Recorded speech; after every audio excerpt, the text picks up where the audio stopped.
The effects of social media. In this case study, I'm going to look at some key developments in social media that has shaped society. It's true to say that social media is merely a new vehicle for content. However, it's arguably the most effective at disseminating information and engaging with a global audience.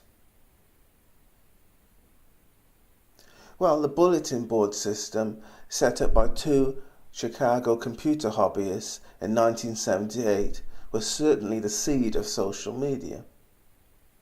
They could upload, download, and exchange messages with other users. Of course, this was a very small group and had little or no impact on the wider world. The first dedicated chat room was set up by CompuServe in the 1980s.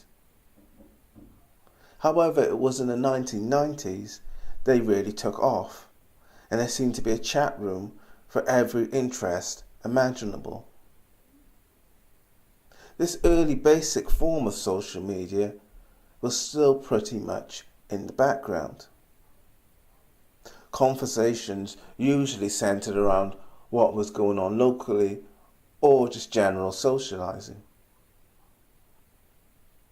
Given the nature of many of these chat platforms, it's unlikely that many long-term social groups were formed. However, this is yet another step towards the full-featured social media we have today. MySpace, Bebo, and many other large social media sites of the late 1990s, early 2000s played a significant role in joining communities worldwide. For many people, these sites played an ever-increasing part in their lives. Sharing content and ideas had never taken place on a scale like this before. As for Napster and many of the other media sharing peer-to-peer systems, well, they were renegade elements of social media. So many large organizations in the media industry brought forward an array of lawsuits that shut down the main peer-to-peer illegal sharing sites. Therefore, we can see this kind of social media sharing was liberating for the end user. They could now get music and files on demand, and more importantly, for free. However, this major revolution, which shook the media titans to the core, couldn't last. But what endured is the need for people to connect and share content.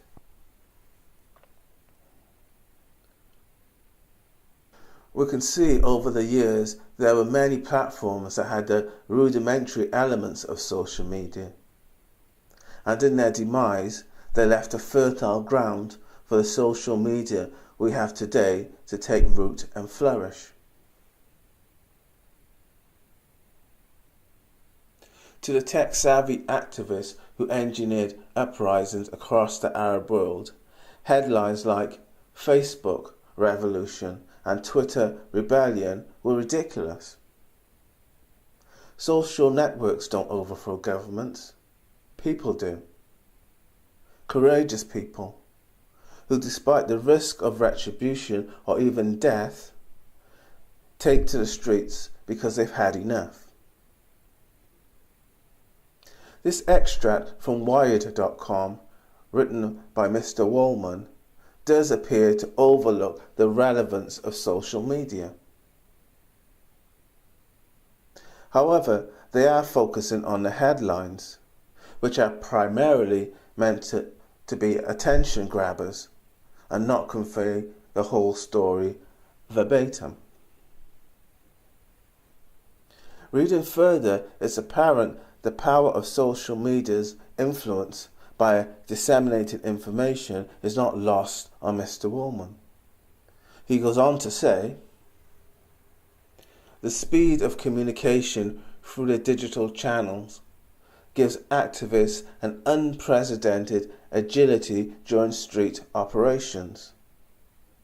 Online, they can organize and debate, plan, and broadcast at a level of coordination that was unavailable, indeed unimaginable, in the past.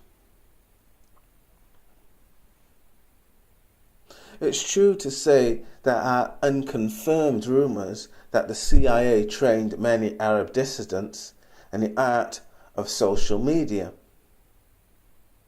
If this proves to be true, in the fullness of time, we may view social media as a powerful weapon that can deliver ideology that can destabilize nations. And this would go to some way to explain China's stranglehold on social media within its borders, banning and blocking at every opportunity. Never before have the public had so much power.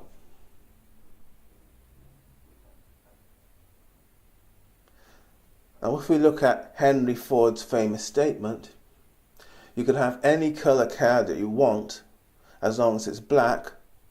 Well, this was a typical of an age where the manufacturers told the consumer what they wanted and what features they needed on a product. Now, social media has turned the tables, where the consumer dictates the rules.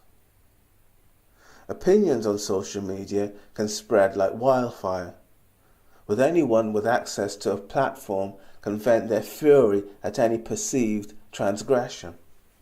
For example, the following extract shows how a simple commonplace phrase can take on a whole new meaning and create a storm of outrage when framed in the context of a high-profile news event. The UK's leading supermarket failed to update its auto-tweets when it was embroiled in the horsemeat scandal earlier this year. The pre-scheduled tweet read, "It's sleepy time, so we're off to hit the hay. See you at 8 AM for more #Tesco tweets." Thousands of users complained about the tweet, and at UK Tesco later responded, "I'm terribly sorry. That tweet was scheduled before we knew of the current situation. We'd never intend to make light of it." The following day, Tesco placed full-page adverts in several national newspapers to apologise for the unacceptable situation, vowing to ensure it never happens again. Yes, it's true to say that Tesco's automated tweeting service just happened to tweet an innocuous message at a highly sensitive time. However, if they'd had someone monitoring the tweets before they were sent, the whole mess could have been avoided, and Tesco would have saved themselves hundreds of thousands of pounds in advertising. In summary, these are just a few of the many effects social media has had on society. Many would say it's like the impact of the invention of the printing press that caused an unprecedented change in society.